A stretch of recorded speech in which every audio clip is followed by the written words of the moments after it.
el placer de presentarle a Fernando Navarro para esta charla y tener un marco tan concurrido de gente. La verdad que me pone muy contento volver a reencontrarme con algunas de estas caras. Algunos no conozco, así que si quieren pueden ir escribiendo por el chat diciendo quiénes son y dónde son, porque veo gente de muchos lados, veo gente desde Alemania a Uruguay, Argentina, de varios lugares, no solo de Rosario, tenemos gente de Tandil, de Córdoba, por lo menos los que estoy viendo con cámara. Así que el que quiera ir escribiendo en todo caso por el chat quién es y de dónde, también estaría bueno para ir sabiendo quién está presente. Acá la incorporamos otra vez a Sandra Fernández, que estaba con un problemita técnico, pero creo que ya lo pudo resolver. Y estamos terminando de incorporar a la última gente en la sala. Tenemos por lo menos 36 participantes. ¿Se está escuchando bien? Yo había silenciado a todos, pero por lo menos para tener una idea. Acá Analia García. Sí, Ronnie, perfecto. Perfecto, Sí, se buenas. está escuchando bien. Bueno, me alegro. Bueno, para no demorarnos más, y ya estamos en horario, voy a hacer una breve presentación del expositor, que es Fernando Navarro, que creo que todos lo conocen y muy bien, pero por las dudas, por gente que a lo mejor no ha tenido el gusto. Fernando Navarro es profesor y licenciado en filosofía, actualmente magíster en Ciencias Sociales y Humanas, con mención en Filosofía Social y Política por la Universidad Nacional de Quilmes. Es una persona, la verdad que especialista en varios temas que hacen a la filosofía, pero él tiene la capacidad de permitir dialogar esas cuestiones a lo mejor tan lejanas o tan crípticas para un público no especializado de una manera mucho más amena y en términos de divulgación, y también en términos interdisciplinarios, porque muchos de nosotros que no pertenecemos a esa rama de la ciencia, que por lo general somos historiadores o cientistas sociales, Fernando tiene la facultad de permitirnos ese diálogo fluido, en términos yo diría interdisciplinarios. Él se especializa sobre todo en temas de la antigüedad clásica, pero también en cuestiones de epistemología, metodología de la historia y de las ciencias y de hermenéutica, cuestiones que él nos ha desandado mucho y nos ha ilustrado en varias oportunidades. Hemos tenido el gusto de que él haya participado en nuestra cátedra en la Facultad de Humanidades y Artes en Rosario, coordinando o exponiendo en alguno de nuestros cursos de metodología, y la verdad que siempre es un placer escucharlo, y creo que este año también va a participar. Así que hoy va a hablar de un tema que para mí es novedoso, pero que tiene que ver con su formación en la Escuela de Museología. Él es docente allí, claramente, y el tópico de la charla de hoy es justamente sobre patrimonio, que es un tema bien interesante porque es abierto a varias de las disciplinas, por lo menos en ciencias sociales, entonces es pertinente para arquitectos, para urbanistas, para museólogos, conservadores y, bueno, obviamente historiadores, cientistas sociales. Bueno, reitero mi alegría de ver a tanta gente en esta reunión, y sin más, le voy a dar la palabra a Fernando Navarro, y saludar también la incorporación de las estudiantes de la maestría en enseñanza de la historia, que también se incorporan a este ciclo. Así que desde ya, mi saludo a todos y les deseo un lindo encuentro. Fernando.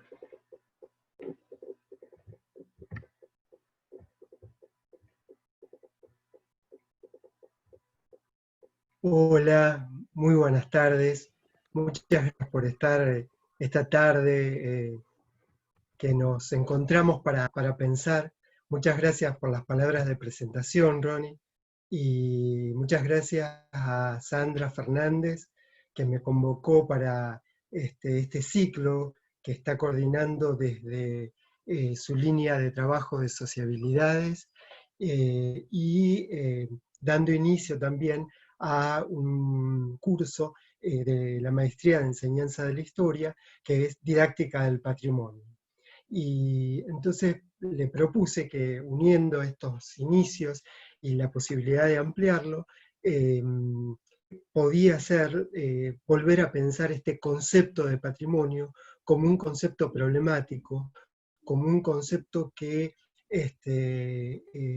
se construye permanentemente en contradicciones, y que por eso, por ese mismo carácter contradictorio, y en la búsqueda de una definición correcta, esa noción de patrimonio fue progresivamente siendo sustituida por un de verbal, y que es el de patrimonialización, ¿no? El concepto de patrimonialización. De esto voy a intentar referir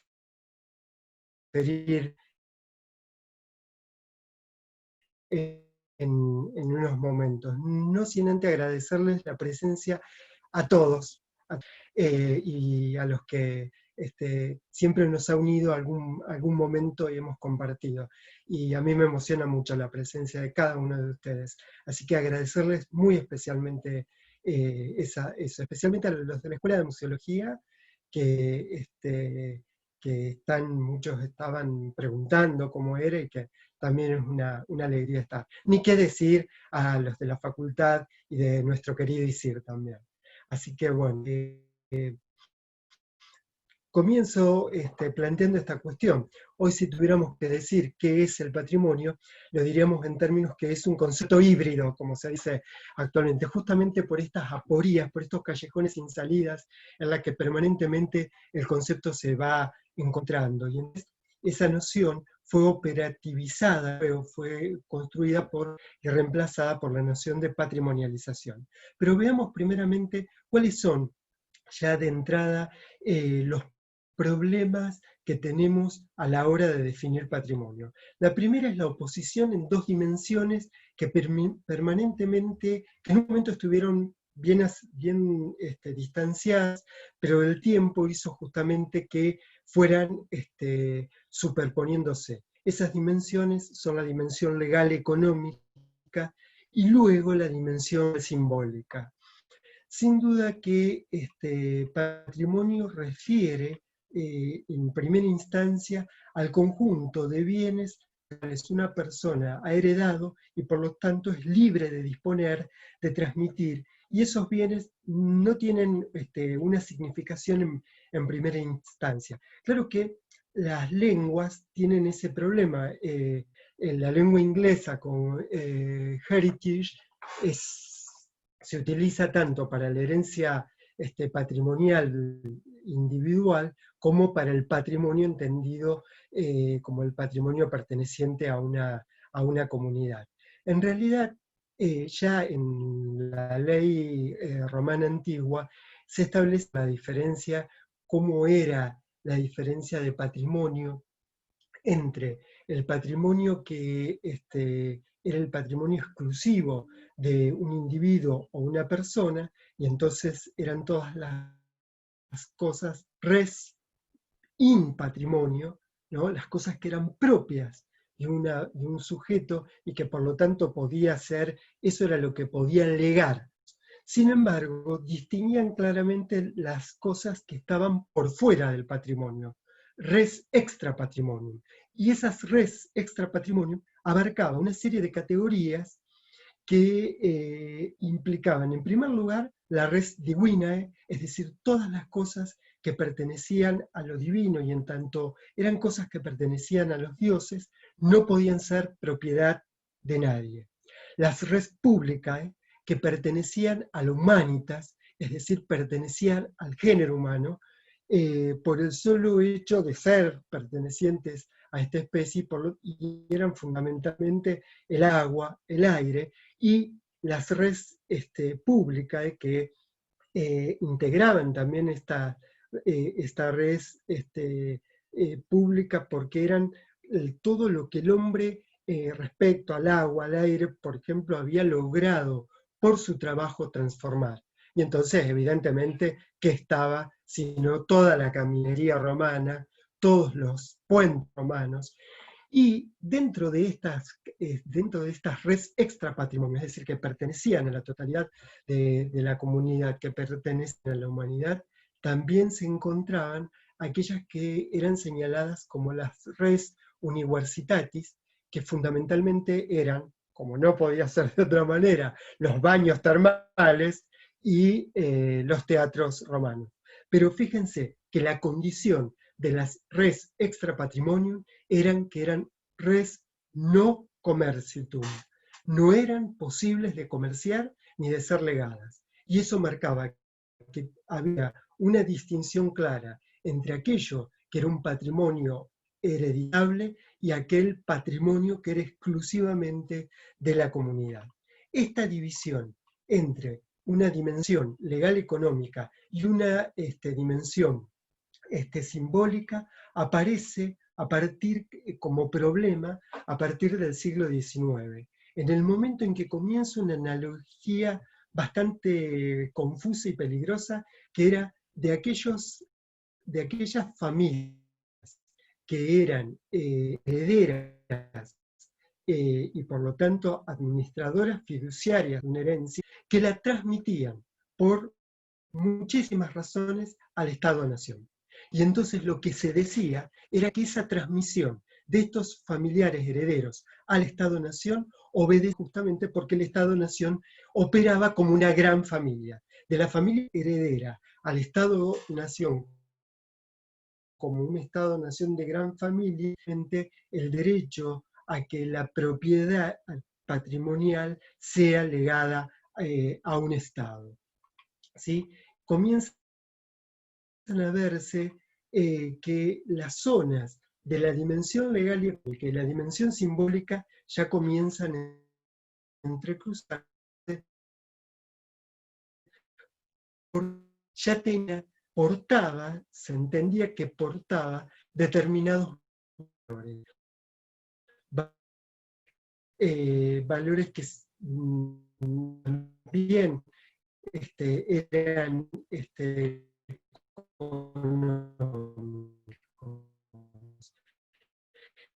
Fernando, de ninguna manera.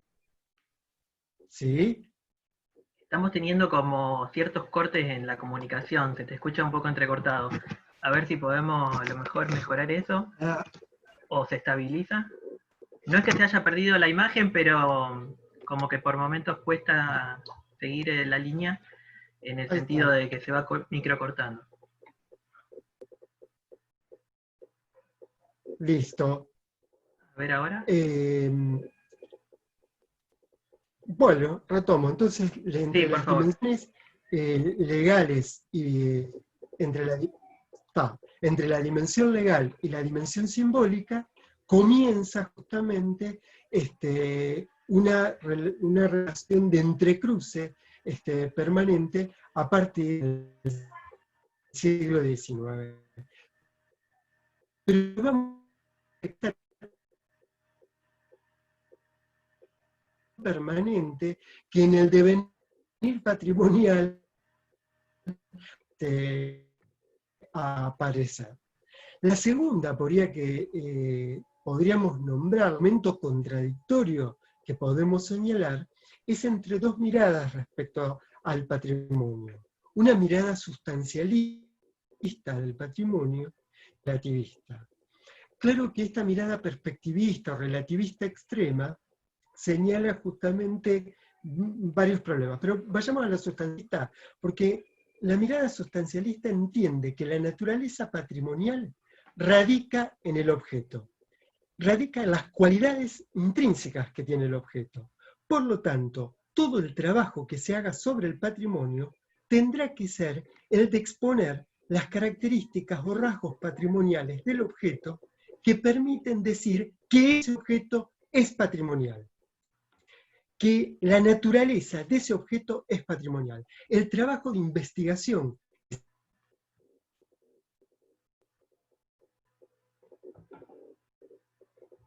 que hace sobre el patrimonio es establecer un modelo de patrimonialidad, pero patrimonializables y objetos no pueden serlo. Claro que cuando objetos son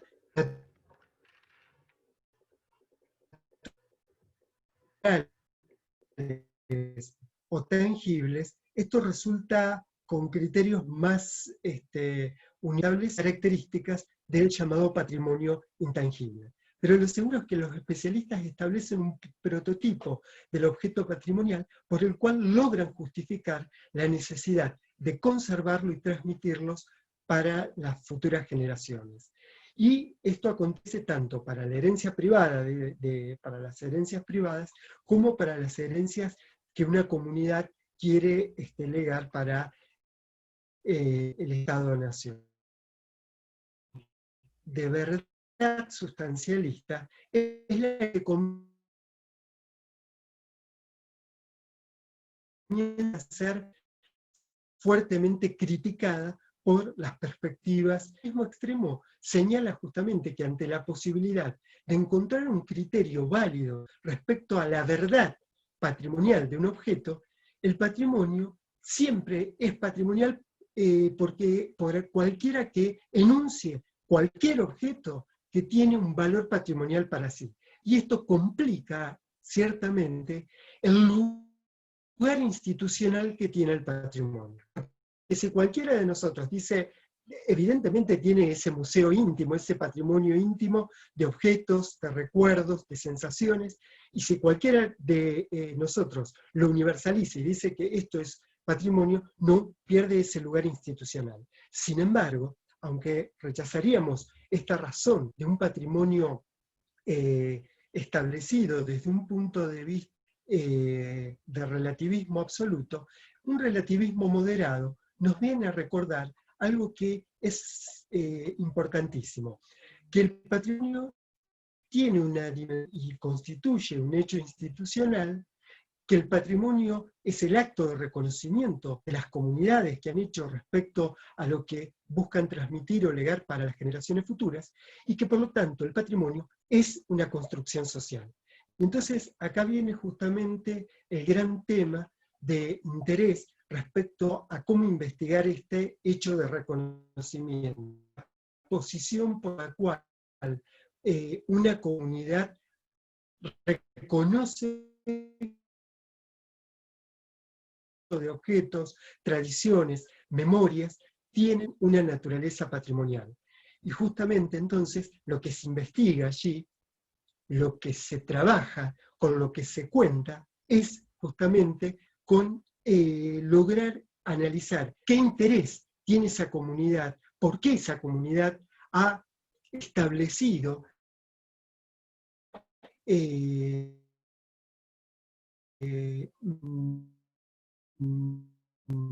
un estatus patrimonial. Ese relativismo moderado me parece que viene a... Ese Fernando, relativismo moderado viene de algo. Sí. perdón que te interrumpa, pero a lo mejor una sugerencia técnica, sí, yo sé que a lo mejor no es lo más entretenido, pero si pudieras cerrar la cámara, vamos a poder Sí. sostener mejor, creo, la conversación, aunque Sí, va a ser no hay más aburrido, problema. obviamente, pero te está sacando mucho ancho de banda la cámara, detener el video, Detengo me el parece que ahí video. va a ser más fluido. Después en todo caso volvemos a Listo, probar. A ver listo, ahora, listo, listo. ahí te Decíamos escucho. entonces que el relativismo no extremo, sino moderado, y con esa mirada sustancialista, puede establecer un concepto de patrimonio que permite ajustar patrimonialización. La patrimonialización que implica un concepto de patrimonio justamente que siempre marca una característica de autoctonía. Lo interesante es que la idea de patrimonio como universal, la idea de patrimonio se relaciona justamente en Occidente con la constitución en el siglo XIX, con los monumentos históricos. Y acá quiero hacer una recomendación. El gran estudio sobre el patrimonio y el pasaje de los monumentos a monumentos históricos lo hace una estudiosa francesa, Françoise Troy. Hace poco tiempo fue traducido su texto y es Alegoría del patrimonio. que está editado por Gustavo Gil, ¿sí? François Joly, Alegoría del Patrimonio. Joly plantea algo muy interesante para recordarnos respecto a que el hecho patrimonial como noción autóctona implica distintos tipos de investigación, pero ante todo la primera es que lo que hay que recordar es que monumentos existían etimológicamente existían desde siempre en las comunidades, porque monumento implica justamente monere, el acto de advertir, el acto de recordar, el acto de hacer un llamado de atención a la memoria, y entonces un monumento es un artefacto, una tumba, una estela funeraria, un tótem, una inscripción de los epigramas griegos, todas las formas arquitectónicas, pero son artefactos deliberadamente concebidos, realizados por la comunidad humana, porque esa comunidad humana entiende que es la manera de recordar su memoria viviente. Por lo tanto, es una memoria orgánica y afectiva de los miembros de esa comunidad. Y el monumento se caracteriza entonces por esa función identificatoria. Ya en el Víctor Hugo, el escritor, había señalado y había anunciado una muerte de los monumentos como soporte de la memoria orgánica, y señala justamente que lo que termina de dar al monumento es cuando se lo adjetiva como monumento histórico, porque los monumentos históricos no son artefactos intencionales o creaciones expresos de una comunidad humana con fines memoriales. No se trata ya de preservar una memoria viviente, sino que de lo que trata justamente son de esos edificios que han adquirido algún valor histórico, social, económico, político, de la historia de la técnica, de la historia de las ciencias, de la historia artística, y entonces allí hay que buscar justamente cuál es ese valor histórico. Entonces se trata de construcción exprofesa, y el primero que trabaja e investiga para el establecimiento de una legislación de monumentos históricos es un historiador del arte austríaco, Alois Riegl, a quien el gobierno le pide justamente en 1903 un proyecto de ley para la protección de edificios que puedan ser considerados como monumentos históricos. Entonces, implica, como estamos viendo, por lo menos dos grandes investigaciones que deben llevarse a cabo. Por una parte, una investigación para la patrimonialización. Y luego que se ha definido y reconocido los objetos como patrimoniales, debe llevarse también una investigación que construya conocimiento sobre el proceso por el cual esos objetos han devenido patrimoniales. ¿Cuál ha sido el interés de una comunidad de preservar objetos tangibles o intangibles, materiales, materiales, naturales o culturales? Porque la patrimonialización justamente tiene que ver con ese interés comunitario por conservar objetos, preservarlos para transmitirlos. Y entonces viene justamente cuáles han sido en la historia los episodios de este proceso de patrimonialización. En primer momento hubo una conservación y patrimonialización legal de los objetos, para ello fueron clasificados y establecidos leyes legales que justamente los permitieran su conservación y su cuidado. Un gran momento de salvaguarda aconteció luego de la Segunda Guerra Mundial, porque habían desaparecido en ese momento estilos de vida, culturas, costumbres, hábitats, y entonces había que buscar nuevamente recomponer todo esto, y para ello se crea justamente ese problemático hoy organismo que es UNESCO. Y luego ya el manejo del patrimonio es visto a partir de fines de los 90 y durante todo el 2000 como un gran recurso financiero, y sobre esto volveremos. Pero de todas maneras, el gran proceso de patrimonialización como proceso social, como proceso simbólico, como un gran trabajo justamente requiere lo que un gran autor francés, que es Jean Davalon, ha señalado los gestos del proceso de patrimonialización. Y él señaló grandes gestos del proceso de patrimonialización. En primer lugar, es lo que es innegable. Para que haya patrimonialización, tiene que haber un interés de un grupo por preservar. Ese interés aparece fundamentalmente bajo la forma de una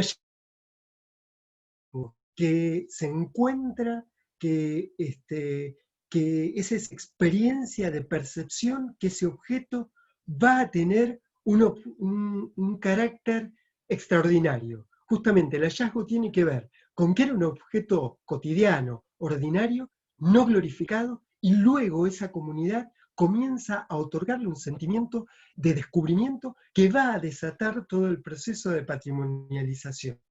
El segundo momento ya es el estudio del objeto en sí mismo.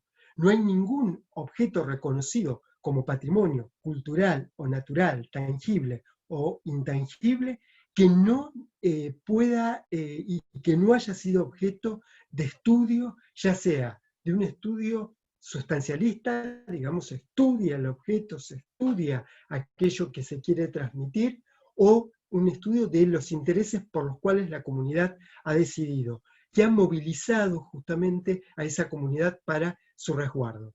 Pero también ese proceso de patrimonialización requiere, digo, de manera permanente, también agregaría, la producción de conocimiento. Porque las comunidades patrimonializan porque no solamente son comunidades en un sentido ético, político, sino también son comunidades en un sentido epistémico. Buscan conocerse a sí mismas y buscan representarse a sí mismas a través de los legajos. Por eso esas formas prácticas que las comunidades establecen para registrar, para guardar su memoria colectiva, deben ser estudiadas. Y eso justamente no significa inmediatamente establecer del objeto patrimonial respecto a un origen, sino que lo que se trata justamente es de establecer los reconocimientos de un objeto como patrimonio tangible propios de una comunidad que permitan establecer, la investigación permite establecer la validez, que significa definir y afirmar la capacidad que tienen el objeto o el patrimonio intangible de ser resguardado. Es decir, hay procesos legítimos por los cuales se reconoce justamente el valor patrimonial. Pero para que haya patrimonio se requiere de un momento que es el que el patrimonio es declarado como tal. Y esa declaración es el acto performativo por el cual oficialmente se enuncia en un acto legal que esto es patrimonio. Y en ese acto legal de que esto es patrimonio, funciona justamente como condición fundamental, como característica fundamental, el acto legal administrativo, la inscripción, la clasificación. Y acá tenemos el gran problema con UNESCO, que ha declarado como patrimonio de la humanidad intangible, y si ustedes van a la página de UNESCO encontrarán la característica justamente de todos los listados y las características de todo lo que va integrándose como patrimonio, eso que llamamos patrimonio representativo de la humanidad, que supone que el objeto no solamente es reconocido por una comunidad, sino que es de tal excepcionalidad que es representativo de la totalidad de la humanidad y lo hace para salvaguardar, o por lo menos la intención es salvaguardar, de la misma potencia destructiva que la humanidad tiene. Pero esto es una discusión que vamos a dejar por el momento. El cuarto momento que requeriría todo el proceso de patrimonialización es suponer que se salvaguarda los objetos patrimoniales porque son parte de una comunidad y por lo tanto hay que garantizar un acceso público al patrimonio. El acceso presupone que los miembros de una comunidad tienen que ser beneficiarios de la existencia de ese patrimonio y por lo tanto tiene que haber un trabajo para que ese momento, si el primer momento fue el del verdadero hallazgo, del carácter de dotar de un sentimiento casi de sublime al objeto, tiene que reponerse ese sentimiento sublime cada vez que se lo visita.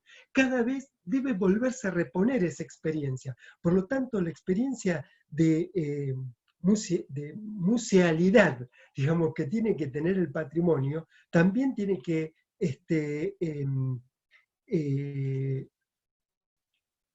también tiene que establecerse como una función necesaria para que pueda funcionar justamente el descubrimiento de los objetos y pueda verse justamente el punto de vista simbólico que el patrimonio tiene.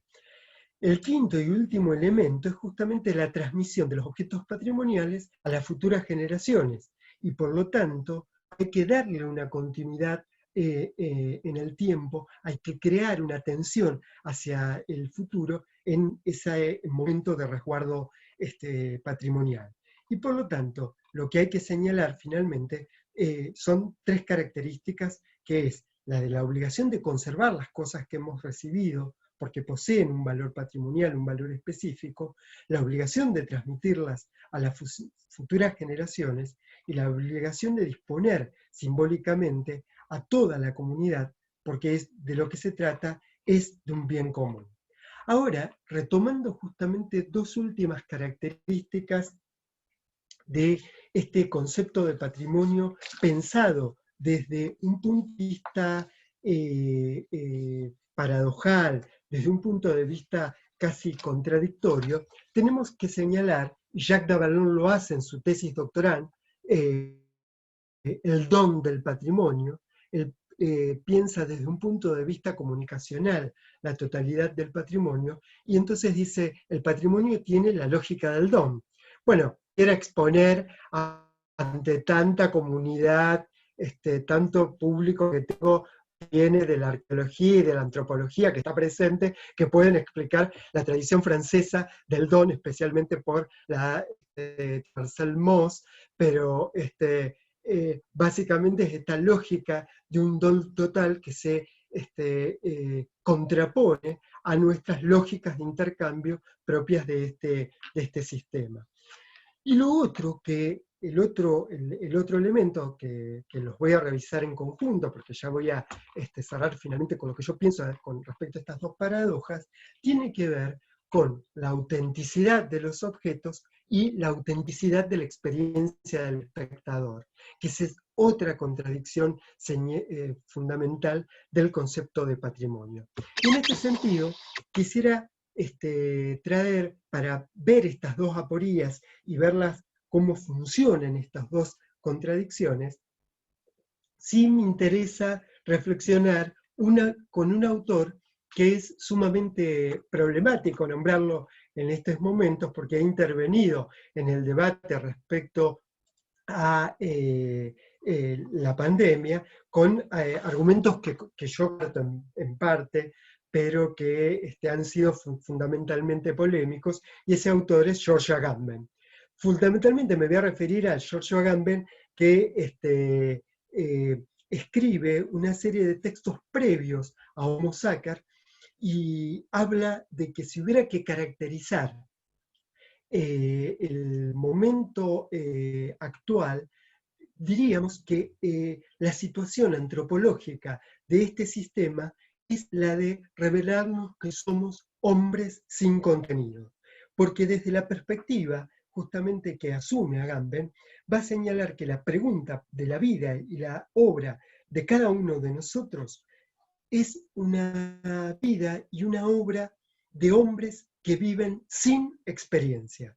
Y en este sentido, leo un breve párrafo de Agamben. Dice: ni la lectura del diario, tan rica en noticias, ni los minutos pasados en el volante de un auto durante un embotellamiento, los hombres volvemos a la noche cansados, extenuados, con un fárrago de acontecimientos divertidos o tediosos, insólitos o comunes, atroces o placenteros, pero ninguno de ellos nos ha permitido hacer una experiencia. Y esta noción de la imposibilidad de hacer una experiencia, Agamben la toma de ese otro maravilloso autor que siempre vuelve a nosotros, que es Walter Benjamin. ¿Por qué? Porque Benjamin va a usar un texto cortito y precioso, experiencia y pobreza. Y él va a decir que la característica que van a tener estos tiempos van a ser de un empobrecimiento de la experiencia que los hombres hacemos. Agamben dice, sí, hay un empobrecimiento de nuestra experiencia. No podemos tomar esa experiencia y no la podemos tomar porque de alguna manera hemos dejado y nos hemos tranquilizado con que la totalidad de lo que llamamos experiencia ya nos integre en nuestro mundo de la vida, sino que la experiencia sea aquello que nos informan las distintas formas de ciencia en sus especialidades, pero no en su diálogo, no en su forma más rica, que sería no una clasificación de ciencias duras y ciencias humanas, porque todas las ciencias están producidas por la comunidad epistémica de los hombres que somos, por las comunidades de nuestra vida, y porque suponemos que las ciencias que hoy investigan sobre la pandemia lo hacen para que haya un mejoramiento para todos y para que todos tengamos acceso a eso. Dice Agamben, lo que acontece es que se nos ha expropiado la capacidad de tener experiencia y hasta sentimos un alivio que son las ciencias las que tramitan ese sentido de la experiencia. Y él dice, la manera en que esto acontece tiene que ver con museificado en nuestra vida. Y la museificación de la vida, podríamos decir también que por la característica al museo como un gran dispositivo, el dispositivo como un dispositivo que nos controla, un dispositivo que hace que no podamos tener la experiencia como modo en los cuales los hombres podemos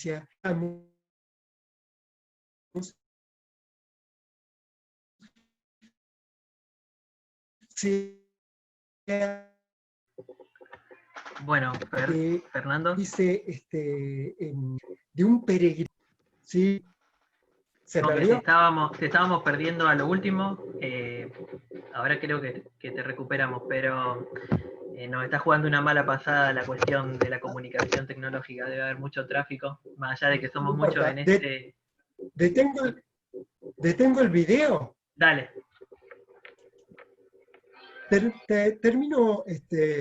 Termino para señalar justamente que esa experiencia que hace de un hombre que no tiene referencias, que se encuentra atrapado entre un pasado que se va acumulando como un peso en sus espaldas y que es de una multiplicidad de contenidos que le resultan indescifrables.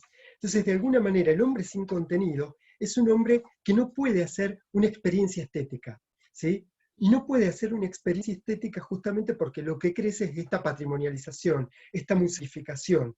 Y para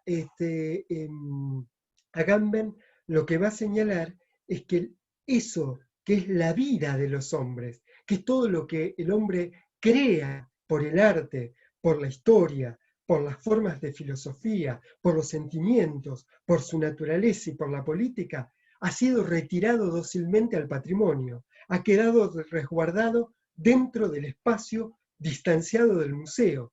Y el museo para Agamben no designa un lugar físico, sino es esa dimensión de cesura, de separación, por la cual de alguna manera en un momento hemos declarado justamente todo lo que es propio de nosotros, que es la vida, pasa a ser un nuevo espectáculo. Y acá quiero sí traer la voz de que ya en 1984, en un texto también precioso, producido por Rafael Samuel, dentro de la producción del llamado materialismo británico, él va a decir en sus trabajos en los History Workshop que el sufrimiento de la vida real acaba siendo un espectáculo turístico y se crean simulacros de un pasado que nunca ha existido. Raphael Samuel es fundamentalmente crítico de los modos en que se investigan a las comunidades, su historia y su proceso de patrimonialización. Y es inmensa la tarea que hace Raphael Samuel con sus grupos para ver cómo se lleva adelante una tarea que sea un rescate de la memoria orgánica y viviente de una comunidad. Lo que traté de decir justamente con la reflexión agambeniana de la pérdida de la experiencia, de la patrimonialización o museificación de la experiencia humana, y a lo que él invita, dice, ya no a tomar el gesto del don, que es un gesto de consagrar determinados elementos y darles un lugar de casi sacralidad, sino al gesto de profanar, al gesto de las vanguardias, de destruir esto, pero no de destruir los objetos, de destruir esta forma de relacionarnos con el patrimonio. Y entonces dice, hay que poner toda una creatividad que nos lleve a una nueva estancia, que el hombre pueda hacer una apropiación realmente y efectiva de ocuparse de esos lados históricos donde vuelvan, y estas unas palabras nuevamente de Raphael Samuel, donde puedan volverse a oír los latidos de la tierra con la intensidad de aquellos que la han vivido, ¿no? Con esa capacidad que tiene Raphael Samuel de conmovernos con todo lo que va produciendo. No quisiera terminar estas reflexiones que les he espigado en esta tarde, sin una reflexión que hace, sin una cita que les voy a leer de Crisis de la Educación, de Hannah Arendt, que es realmente conmovedora para mí. Creo que también va a ser algo que va a poder permitir discutir de todo lo que fui hablando. Hannah Arendt dice, la educación es el punto en el cual decidimos si amamos al mundo lo suficiente como para asumir una responsabilidad por él y de esa manera salvarlo de la ruina inevitable que sobrevendría si no apareciera lo nuevo. Y la educación también es donde decidimos si amamos a nuestros niños lo suficiente como para no expulsarnos del mundo y dejarlos librados a sus propios recursos, ni robarles de sus manos la oportunidad de llevar a cabo algo nuevo, algo que nosotros ni siquiera imaginamos lo suficiente, prepararlos con tiempo para la tarea de renovar un mundo en común. Pero renovar el mundo en común no se puede hacer sin el legado de una tradición. Muchas gracias.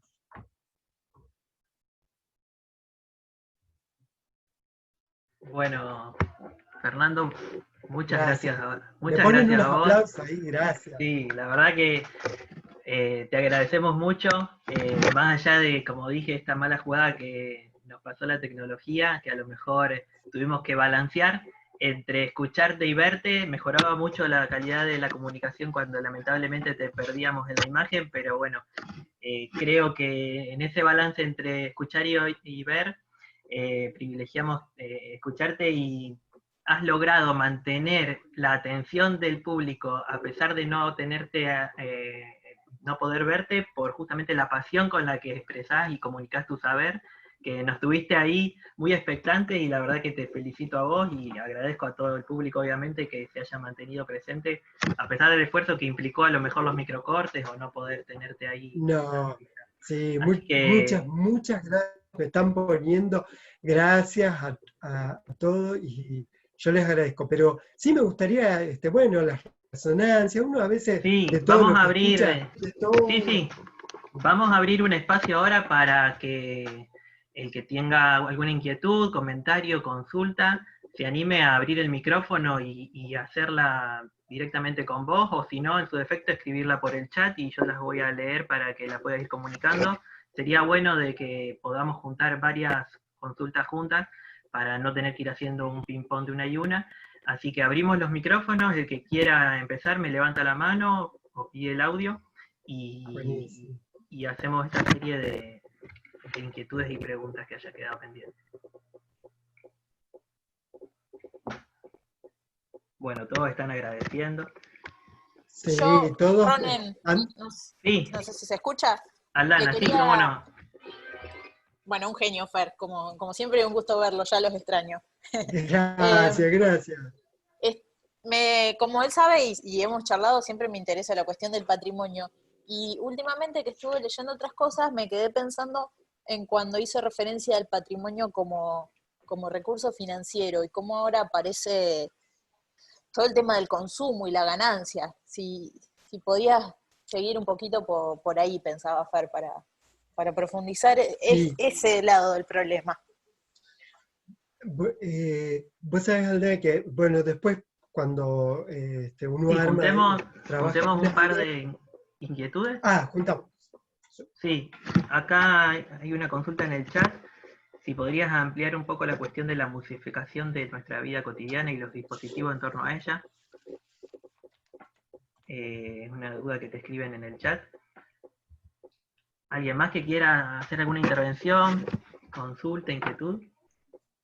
Pueden levantar la manito ahí en el chat o directamente abrir los micrófonos.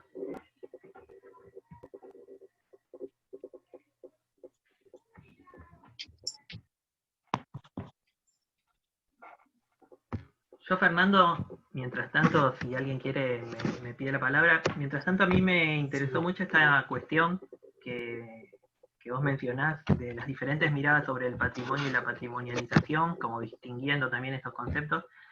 Esta idea del patrimonio como construcción social, me parece muy importante verlo desde ese panorama. Y me gustaría si podrías ahondar un poco en la distinción entre monumento y monumento histórico, como que no necesariamente es lo mismo, hay ciertas distinciones al respecto y que creo que tiene que ver con esta idea de declararlo patrimonio, ¿no? Como la figura de la declaración lo torna legal y debe tener que ver, entiendo yo, con este salto entre el monumento y el monumento histórico, como algo indistinto. Si podrías ahí ampliar un poquito. Tenemos una pregunta de Guillermo Ferraguti que está levantando la mano. Guillermo, si querés abrir tu micrófono. Hola, Fer, ¿cómo andás? Hola, Guille. ¿Qué tal? ¿Cómo va? Muy bien. Escuchaba con mucha atención y bueno, muy contento de verlos a todos después de tanto tiempo. Y un poco ampliando también la pregunta que hacía Aldana, me parece que a mí me quedaba resonando este mismo núcleo de problemáticas, digamos. Sobre todo porque, bueno, había estado también mirando cuestiones vinculadas con el extractivismo urbano, todos estos fenómenos de... Eso Bueno, eso. está. Gracias. Fernando, tenemos también una pregunta en el chat de Paula Sí. respecto a los cruces entre la noción de patrimonialización y los lugares de la memoria.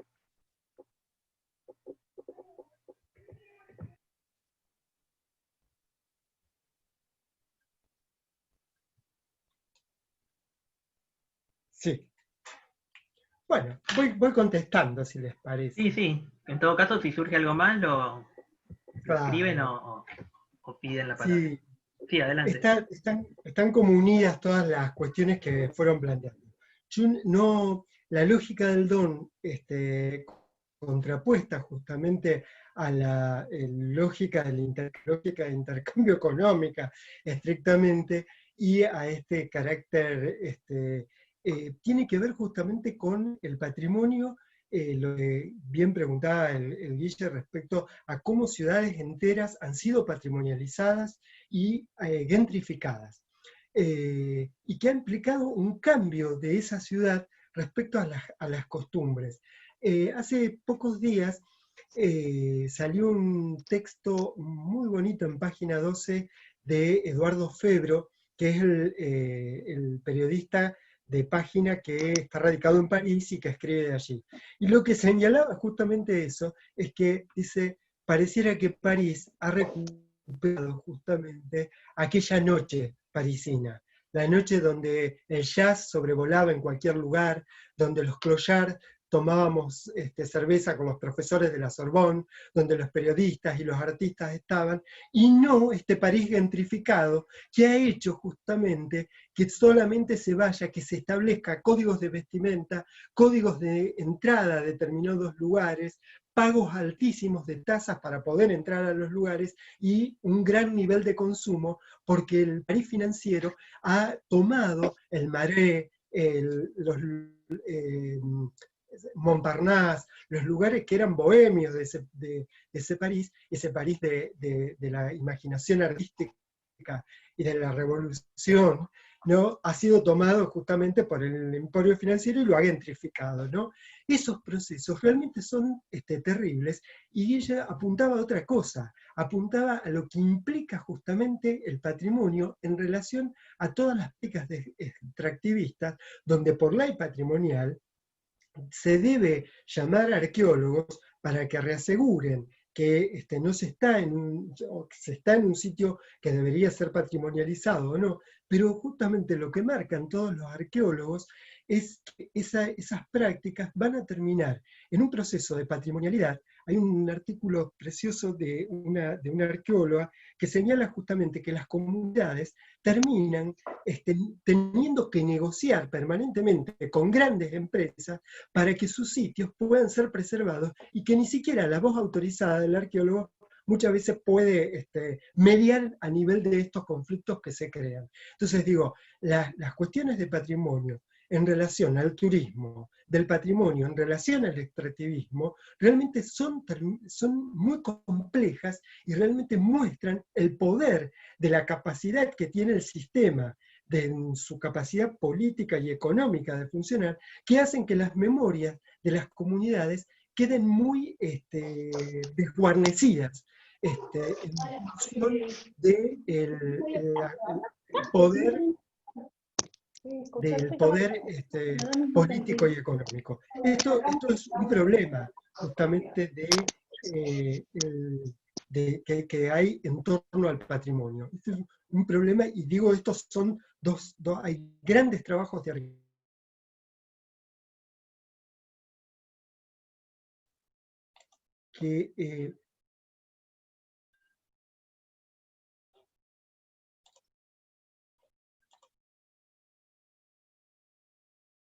que están señalando justamente estas cuestiones respecto a cómo se enfrenta el patrimonio a esto. Pero hay que decir que la UNESCO también es la garantía de que se patrimonialice. Realmente hay un movimiento antipatrimonialidad y antiturístico en Lisboa. Los que conocen Lisboa antes de todo este proceso dicen realmente Lisboa es insoportable, con 3 millones de turistas que ingresan y que hace invivible ya una ciudad que estaba acostumbrada a un ritmo, a un silencio, y que se ha patrimonializado todo. Hoy el Panteón Nacional está en una catedral arriba de la ciudad, que es preciosa, pero dice el sentido de esa catedral se ha perdido totalmente, se ha transformado justamente ha triunfado la secularización, digamos, y hay gran resistencia por la comunidad lisboeta de ese proceso de transformar una catedral en el panteón, ¿no? Y entonces, acá viene lo que plantea en parte la pregunta de Paul y la pregunta que hacía Ronen, ¿no? ¿Cómo ligar patrimonialización con lugares de memoria? Pensemos que el concepto de lugares de memoria es el concepto de Pierre Nora, y que Pierre Nora lo que está diciendo cuando habla de los lugares de memoria, está poniendo en discusión que ya no existe por parte de los sujetos que hacemos conciencia histórica. Y por eso, porque no hay conciencia histórica, tenemos que volver a pensar los lugares de memoria. Por eso yo no cité a Pierre Nora, porque me interesa más bien la perspectiva de Rafael Samuel, que habla de teatros de la memoria. Los teatros de la memoria significan lugares donde la memoria puede ser resignificada, representada, pero no espectacularizada. Y entonces es posible posible patrimonializar y es posible si volvemos a representar la memoria, si trabajamos y sobre todo el trabajo del historiador. ¿Qué es lo que hace el historiador acá? Cuando logra escuchar esos relatos que son narraciones orales y las logra reponer y hacer dialogar con contextos, tanto pasados como presentes. Y entonces, esta patrimonialización respecto a los lugares de memoria, me interesa más de estos teatros de memoria en el sentido de Rafael Samuel. Y entonces, ¿qué es lo que dice Rafael Samuel? Que sí, que hay una construcción, hay que hacer un antipatrimonio y hay que hacer una construcción social del patrimonio, ver justamente respetar los procesos, que muchas veces dice, exigimos a la comunidad que patrimonialice aquello que todavía no sabe qué es lo que quiere patrimonializar. ¿Sí? Y entonces, lo que lleva justamente cuando no hay una auténtica escucha a la comunidad, a todo su proceso de patrimonialización, y respeto a lo que quiera patrimonializar, que generalmente no es coincidente con lo que historiadores, antropólogos, arqueólogos hacen respecto a esa comunidad, implica justamente los procesos de museificación. Es decir, se ponen objetos, se ponen teatros, se hacen obras, todo, pero de objetos que no son significativos o que no están latiendo, porque en definitiva el patrimonio y el proceso de patrimonialización tiene que ver no con lo inerte, no con lo que está muerto, sino con aquello de vida que está presente en cada una de las comunidades. Y entonces la construcción social significa no asumir la voz de los que no tienen voz, dejar que la voz de los que están llevando adelante su proceso de construcción patrimonial vaya a donde quiera ir, aun cuando sabemos que no nos termine, el proceso sea, digamos, permanente de avances, retrocesos, y eso ya hay una gran experiencia con la experiencia francesa de los ecomuseos, ¿no? Que es una experiencia inmensa que se ha realizado y que muestra justamente en este sentido, ¿no? Hay una pregunta que me interesa mucho que hace Valeria respecto a la mirada de Prats, que es no lo he nombrado a Leprat, pero es uno de los primeros que comienza a hablar del concepto de patrimonio en dos sentidos, en el sentido de la necesidad de pensarlo como un proceso de construcción social. Yo lo valoro muchísimo, Valeria. No hablé de Prats en particular porque era una intervención así, pero realmente es fundamental, y también del concepto de activación patrimonial. Yo creo que es el autor que primero, por lo menos en lengua castellana, que muestra y que sus trabajos están permanentemente en este sentido respecto a lo que muy bien señala de activación patrimonial, ¿sí? Los vínculos que se establecen en el proceso mismo de construcción del patrimonio. Le agradezco a Valeria esta observación interesante de un autor que realmente que ha abierto todas sus publicaciones para que sean leídas. Es fundamental. No podríamos hablar de los procesos de patrimonialización y de activación del patrimonio sin los trabajos metodológicos que Prat ha llevado adelante. Sí. Sí, Fernando, justamente yo te quería leer la consulta de Valeria Ya, Palavecino, así que no, justo aprovecho para saludar a toda la gente de agradecerle, Tandil, le agradezco decirte a todos la pregunta. que el chat está full.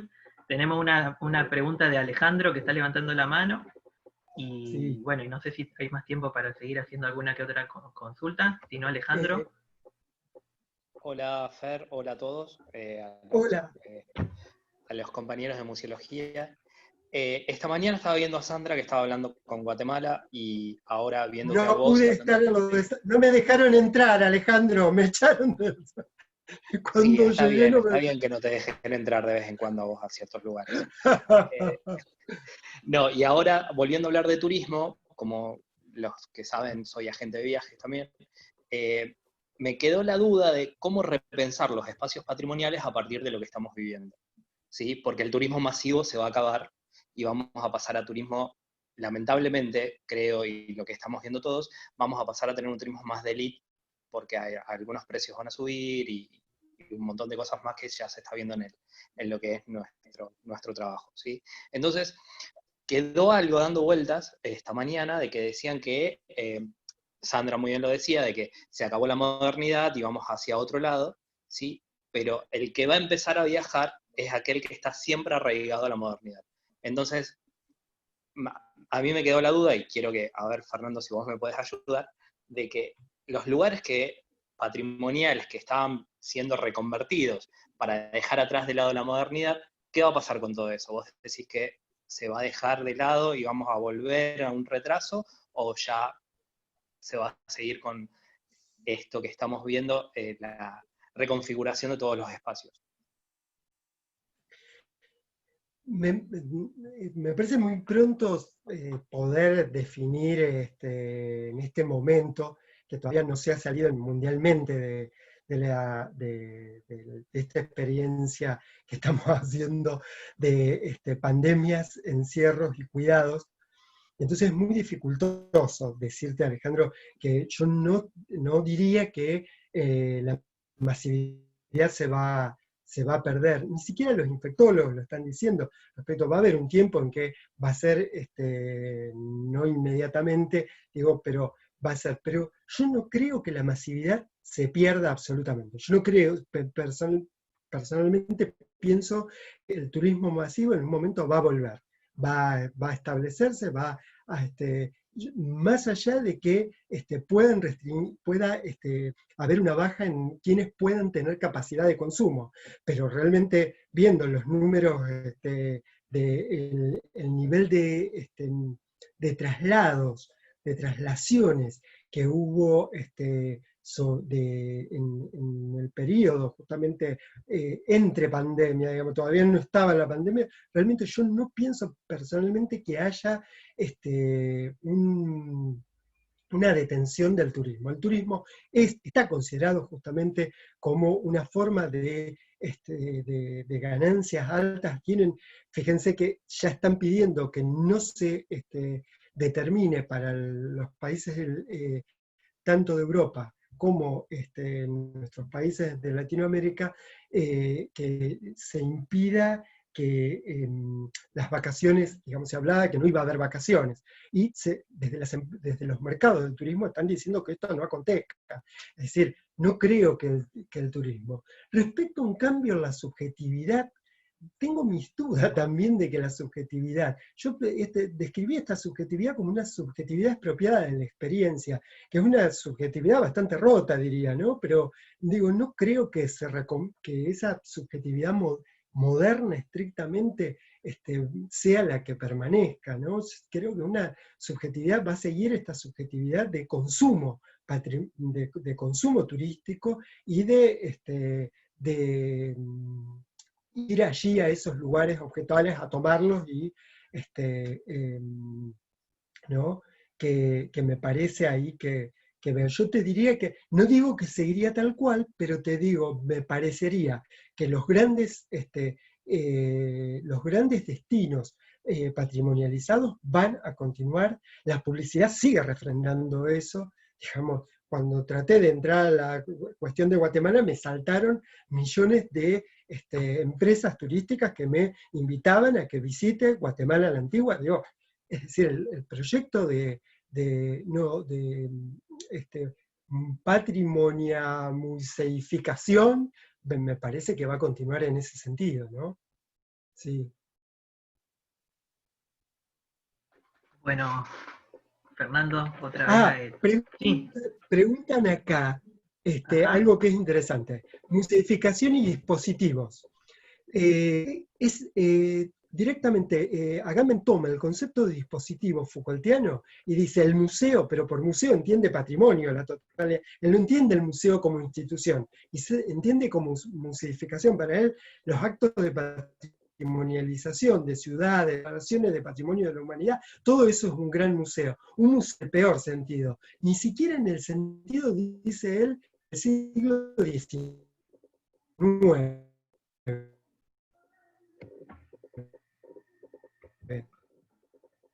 De que la manera en que pueda ser el turismo, las visitas a lugares, todo va a ser con un gran nivel de seguir visitando los lugares.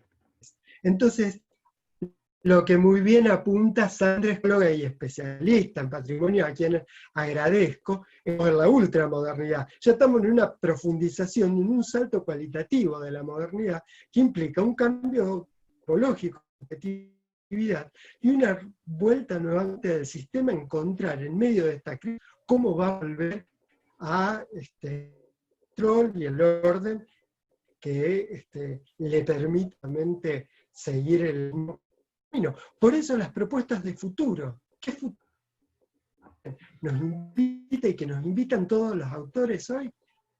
La vida. ¿Qué vida queremos salvar?